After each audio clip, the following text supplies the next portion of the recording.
What's up, Badger fans? They sound the cannons. They get a good recruiting win in the cycle. Luke Fickell brings in Cody Haddad. Let's talk about it. Let's watch some film. Let's sound the cannons. Let's go. You are Locked On Badgers, your daily podcast on the Wisconsin Badgers. Part of the Locked On Podcast Network, your team every day. Hey, what's going on, Badger fans? Welcome to Locked On Badgers. Just a quick show. We always try to throw something up there when somebody commits because I think it's important to talk about the new players coming in. Let's sound the cannons and let's get into this. Is interesting film, kind of an interesting player as they continue to just remake that secondary. Let's talk about it. Let's sound the cannons. Fire the recruiting cannons. Another one is headed to Madison on Wisconsin. So Fire the recruiting cannons. Another one is headed. Doggone it. All right, so Cody Haddad commits to the University of Wisconsin. He is a 2025 kid, 6'1", about 180 pounds, coming out of Cleveland, Ohio. So again, you're talking about kind of that Ohio pipeline that this staff can really tap into. High 3-star on 247. There's not a composite ranking yet. He missed some time his junior year injury. So I don't think there's been a ton of film out there. Definitely a bigger physical player. Offer list, I saw reported offers from Purdue, Nebraska, Duke, Kansas, among others. But there's a lot of smoke. If you look at Bill Kurlick, I'm mispronouncing it probably. That's an Ohio State insider. He had an article a little while ago talking about how Ohio State was kind of sniffing around on Cody Haddad.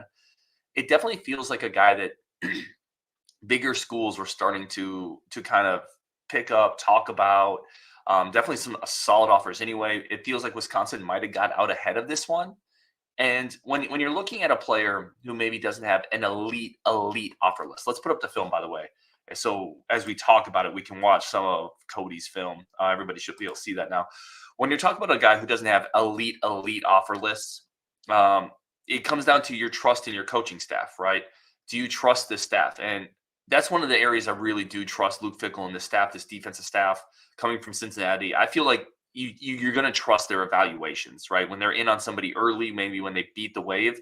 This is a guy who he's an 88 on 247. That's a borderline 4-star guy who, again, it sounded like bigger schools are starting to sniff around here a little bit. Things I like about him, obviously, you see the physicality on film. Big physical, about 6'1" and 180. Really can explode vertically, heads to the line of scrimmage, snuffs out running plays, physical at the point of contact. Here again, he's going to get through the blocking, just chop down the running back. Really like that. It looks like there's an ability to be kind of an in-the-box safety, maybe a bit of a rover or a dollar in this type of scheme. Again, just shot out of a cannon. Reading diagnose skills are really good here. The ability to see something, see it, act quickly, and then explode to the ball carrier. Deep speed, we have to see. I'm not sure. Like, it's hard to tell how fast he really is. Certainly, he's not a slouch. I don't know if he's a burner. That could be a limitation if we're talking about a deep safety, vice just an in-the-box guy.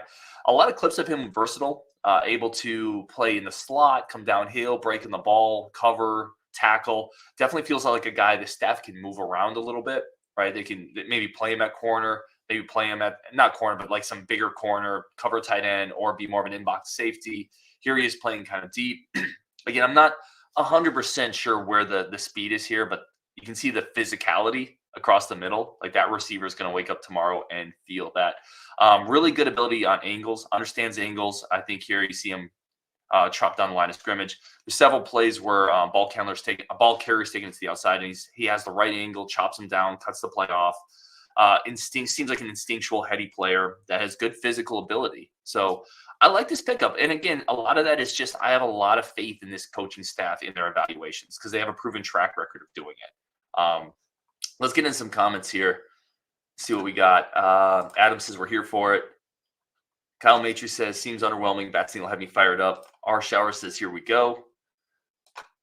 Modern Perennial says, watch the film. He didn't jump out as elite athletic measurables, but quick power in the hole and above average ball skills. Joe Schmidt, longtime podcast listener, first time joining live. What's up, Joe? Welcome to the show, man. Thank you so much, humbly, for giving us any of your time. Oscar said his dad played in the NFL. Yeah, like, again, I don't know fully what to make of this commit yet. The other thing I'd say is this staff just continues to rebuild the secondary in their image, right? and you look at what they brought in last year, you look at the portal guys that they've brought in, you look at in this class, right? Remington Moss in this class, in the 25 class, who's going to be a safety, I think. You see Cody Haddad, who I think is probably another safety in this class. And they're in on Tariq Hayer. They're in on Jameer Scott. They are just aggressively retooling this secondary, and I'm here for it because that's been one of the biggest struggle points of Wisconsin, of this defense. And this staff has come in, and they just brought in athlete after athlete after athlete. I like this film. Like, I think he looks really physical. I think he's probably like a 4-5 guy, but that plays if you're more in the box guy. And maybe he's faster than that. I don't know. If he's faster than that, then you really could have a potential star here. But I think he's probably like an in-the-box guy, maybe a dollar rover type, and you need those positions. Like, you need a guy like that who can be physical. Let's replay the film here. We'll just get it going again. Guy says he looks good in the box. Yeah, I think he looks great in the box. Now, again, we're watching a highlight film, a couple minutes, right? This is definitely somebody we'll go deeper on. I'll reach out to the high school coach like we always do. We'll get more information here. But just from the first glimpse, here he is playing kind of a slot, breaks in the ball really well. There's some athleticism and power here. I like it. And again, it's partially because I trust Luke Fickell. Let's Talk Football says solid player. Wonder if he replaces Wohler. Bird Dogger says he ran track. Ryan Robbins says put some weight on him and he could be a Wohler 2.0. I don't know if he has quite that frame. Like, I think Wohler, maybe. I think Wohler in high school is maybe a little longer. Maybe not. It's definitely possible. Alex said, how many safeties we get in this class? I think you need 2 or 3 because, there really wasn't a heavy safety class last year, and Wohler's obviously going to go on pretty soon. And Latu's going to go on pretty soon. I think you need 2 or 3. I think Remington Moss is a safety. This feels like a safety commit to me.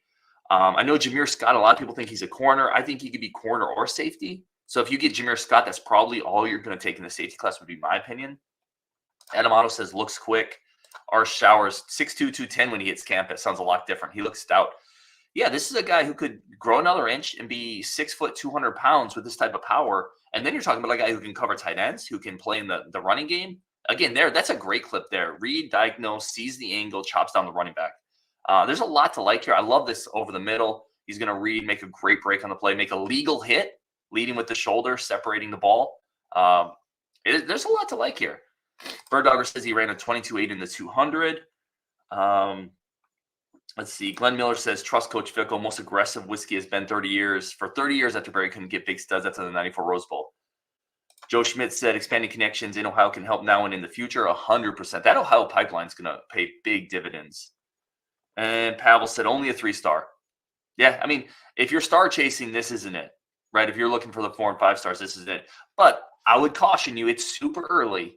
There are a lot of 3-stars who will become 4 stars in this cycle, and there's a lot of 4-stars who will drop down. This is also the early initial ranking on him is an 88 on 247.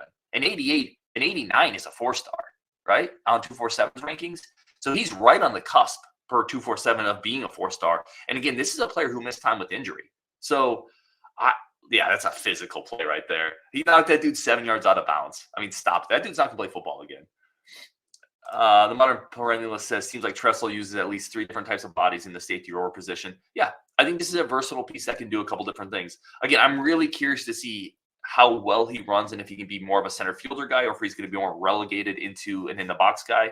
I think that is going to be kind of where we start discussing the ceiling of Cody.